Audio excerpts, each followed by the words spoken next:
Student हम memory gland वाला जो टॉपिक है उसको कैरी फॉरवर्ड कर रहे हैं, क्योंकि पिछले टॉपिक में हमने मेमोरी ग्लैंड के बारे में बताया था कि क्या इसका बेसिकली वर्किंग प्रोसेस है, और आज हम इसके स्ट्रक्चर को डिस्कस करेंगे। तो जब मेमोरी ग्लैंड की बात करते हैं तो मेमोरी ग्लैंड में तीन तरह के टिश्यूज प्रेजेंट होते हैं। एक होता है ग्लैंडुलर टिश्यू, एक होता है फाइब्रस टिश्यू और तीसरा होता है फैटी टिश्यू, जो आप देख भी रहे होंगे। अब जब सबसे पहले हम बात करते हैं ग्लैंडुलर टिश्यू की, तो नाम से ही पता चल रहा है ग्लैंडुलर का मतलब होता है ये वो टिश्यूज होते हैं, they are very much connected with the glands, जिसको मेमोरी ग्लैंड्स कहा जाता है। They are very much connected with the hormones. तो जो फीमेल ब्रेस्ट में जैसे milk secreting hormone, oxytocin hormone, ये जो हार्मोन स्टिमुलेट होते हैं, ये यही मेमोरी ग्लैंड जो होते हैं वो स्टिमुलेट करवाते हैं, और उसके बाद ही मिल्क का बनना, मिल्क सिक्रेट होना, ये प्रोसेस हो पाते हैं। तो सबसे पहले डिस्कस करते हैं ग्लैंडुलर टिश्यू। ईच ब्रेस्ट, हर एक ब्रेस्ट में फीमेल में 15 से 20 मेमोरी लोब्स होते हैं। ये बड़े बड़े जो गोल स्ट्रक्चर देख रहे हैं, ये जो बेटा बड़े बड़े गोल स्ट्रक्चर देख रहे हैं, ये मेमोरी लोब्स है। ये हर ब्रेस्ट में 15 से 20 स्ट्रक्चर होते हैं, और जो मेमोरी लोब्स होते हैं उनमें फिर छोटे स्ट्रक्चर होते हैं जिनको मेमोरी लोब्यूल्स कहा जाता है। और हर एक लोब्यूल में कंटेन एल्वुलाई, हर एक लोब्यूल में और छोटे छोटे स्ट्रक्चर होते हैं गोल, जिसको एल्वुलाई कहते हैं। ये ध्यान रहे, यहां पे ये जो एल्वुलाई वर्ड है, एल्वुलस एल्वुलाई जो वर्ड है, ये एग्जैक्टली वही स्ट्रक्चर है जो रेस्पिरेशन प्रोसेस में लास्ट में होता है, जिसको हम ट्रैकिया, ब्रोंकाई, ब्रोंक्यूल्स और एल्वुलाई, जो फाइनली लंग्स के साथ कनेक्ट होता है। एग्जैक्टली वही एल्वुलाई यहां पे, वही बैलून, छोटे छोटे गुब्बारों के जैसे स्ट्रक्चर होते हैं जिसमें मिल्क स्टोर होता है, जिसमें मिल्क भरता है।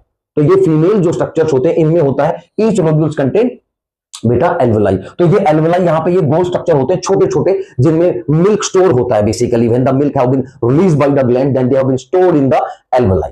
अब देखिए इसके बाद एल्वुलाई प्रोड्यूस मिल्क, और स्टोर हो गया मिल्क तो फिर वहां से क्या होगा, मिल्क प्रोड्यूस होगा। पहली एक बार हम बात करें सिर्फ ग्लैंडुलर टिश्यूज की। अब आ जाइए दूसरी, फाइब्रस टिश्यू। फाइब्रस टिश्यू जो होते हैं वो basically support alveoli and duct. ये वो टिश्यू होते हैं जो एल्वुलाई और डक्ट को क्या करते हैं, सपोर्ट करते हैं। क्या करते हैं बेटा, एल्वुलाई जो होती है ये, और जो डक्ट होते हैं मेमोरी डक्ट, उनको सपोर्ट करते हैं। सपोर्ट का मतलब क्या होता है कि जब स्टिमुलेशन होता है तो ये चारों तरफ से एक मसल से घिरे हुए होते हैं, जिसको मायोएपिथेलियल मसल्स कहा जाता है, वो उनको कॉन्ट्रैक्ट कर देते हैं, जिसकी वजह से मिल्क जो है वो बाहर की तरफ मूवमेंट करता है।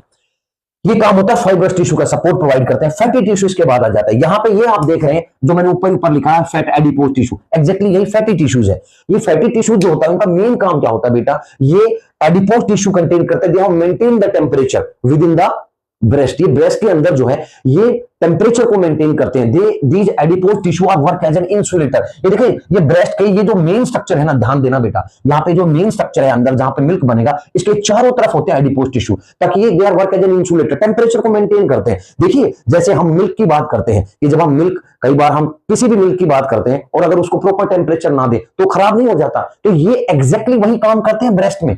ये सर्दी हो या गर्मी हो, यहाँ पे जो मिल्क फॉर्मेशन होती है उनको ये जो टिश्यूज होते हैं they are work as an insulator, बाहर के एनवायरनमेंट के साथ कनेक्ट नहीं होने देते, जिससे ये अप्रोप्रिएट सूटेबल टेंपरेचर को मिलता रहता है और मिल्क सही रहता है। अदरवाइज यहाँ पे भी प्रॉब्लम हो सकती है, यहाँ पे भी इंफेक्शन हो सकती है, लेकिन ये नेचर में बनाए हुए जो स्ट्रक्चर्स हैं ये इन मिल्क को खराब नहीं होने देते और साथ में प्रोटेक्ट रखते हैं।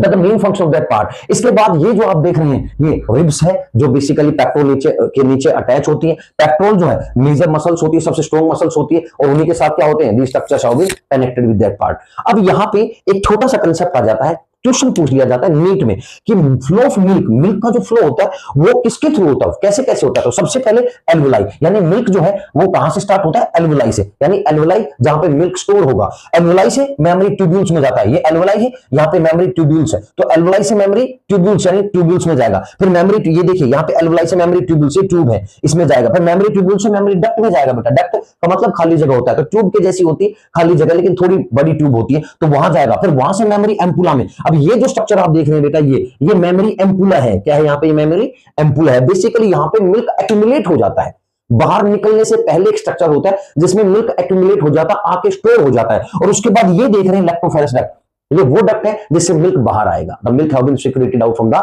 मेमोरी ग्लैंड बेटा। So this is all about the structure of mammary gland. Thank you so much.